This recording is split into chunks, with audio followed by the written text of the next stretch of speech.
Sorry you had to give me a few seconds to collect myself, but this is all very heavy and very hot. I suppose what they say is true. You can literally choke on success. But no one here is doing that today, thankfully. Educators, parents, and most importantly, class of 2012, it is an honor to address you here today. Before I really begin, though, I'd like to start with a disclaimer. I did not write this speech 3 months ago, contrary to what many of you believe. I actually wrote it 4 years ago. I'm just kidding. According to pop culture misinterpretations of Mayan predictions, we are Smithsburg's last graduating class ever. Which is good because that schedule probably won't work anyway. Excuse me, I mean, no class will ever be as great as ours anyway.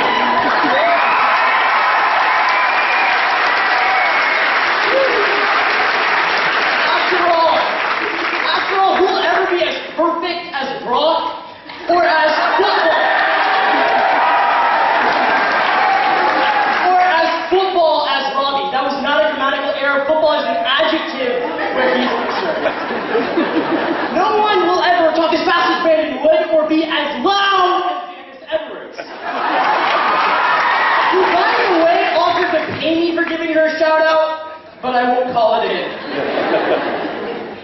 Over the past 4 years, some of us have learned the meaning of life with Coach Hood, and others have learned how to tie-dye with Mrs. Irwin. We have actors, athletes, intellectuals, and comedians. I personally fall in the second of those categories. We have built friendships and spaghetti towers. We have solved life's problems and math equations. We have stuck together in the good times and the bad. This past year, we lost our friend and fellow classmate, Mitchell Akers. But I know he's watching over us now, and God is handing him his diploma.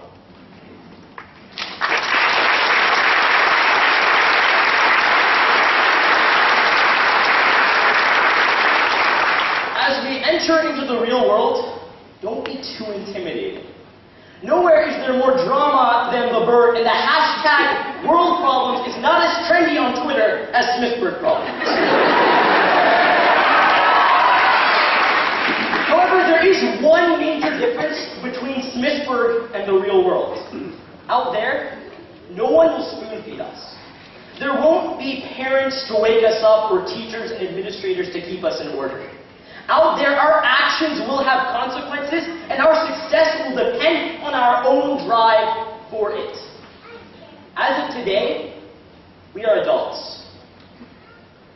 I'd like to share a brief story with you. A long time ago, there was a young man, like us, who was welcomed to the real world. His father advised him to go seek out a great sage and ask that sage what the secret of happiness is. The young man traveled far and wide until he came to a castle at the peak of a mountain. In that castle's court, he saw the sage surrounded by people asking him questions. The young man waited patiently until his turn came, many hours, and finally when it did come, he asked the sage, "What is the secret of happiness?" Instead of answering him, the sage took a spoon and put 2 drops of oil in that spoon.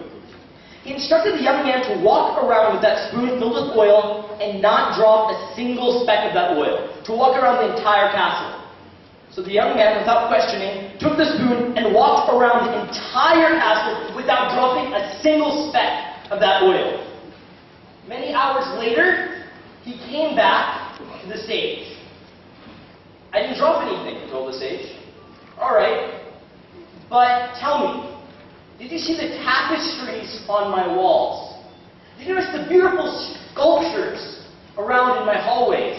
Did you see the Persian rugs which adorn my floor? Did you notice the garden which Master Gardener spent 10 years making?" "I didn't see any of that," said the young man. "All right," said the sage. "Go, look, enjoy it." So the young man went around and looked at all those wonders. He was astounded.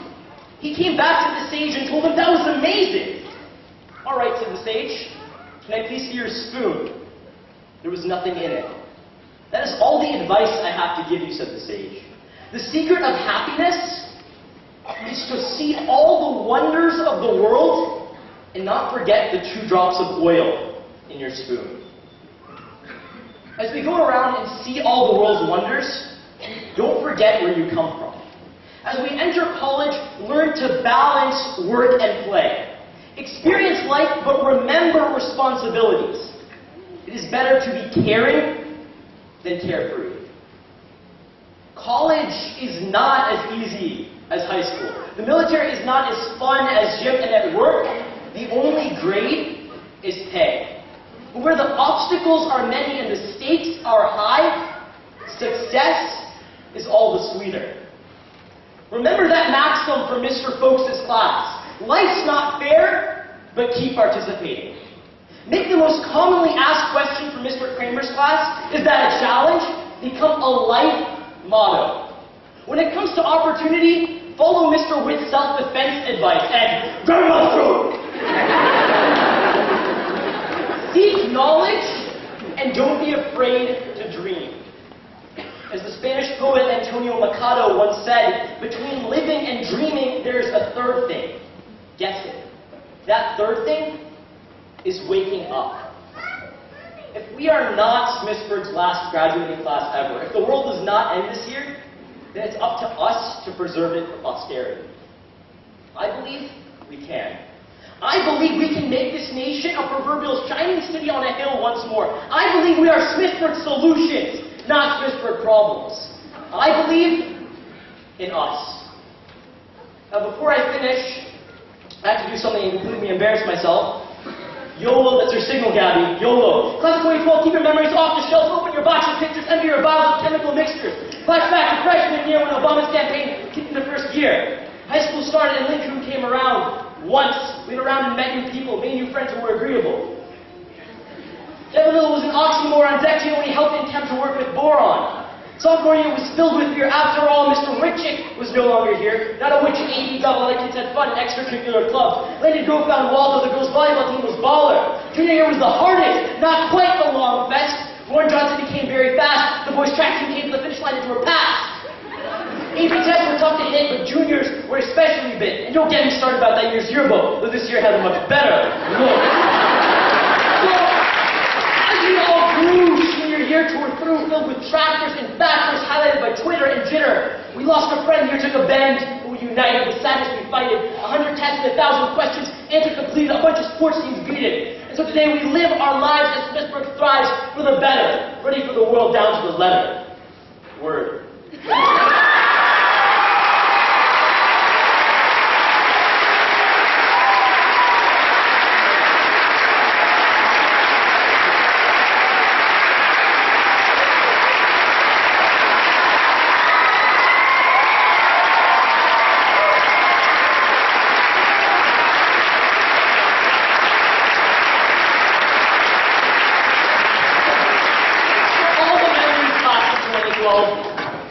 Thanks for all of the memories. I'd like to give a shout out here today to my own parents. I would not be up here today without them. I advise everyone once the ceremony is over to go hug their own parents. Smithsburg High School definitely has the best teachers and the most scenic view in the entire county. Well guys, we tried and succeeded. Congrats, class of 2012. Thank you.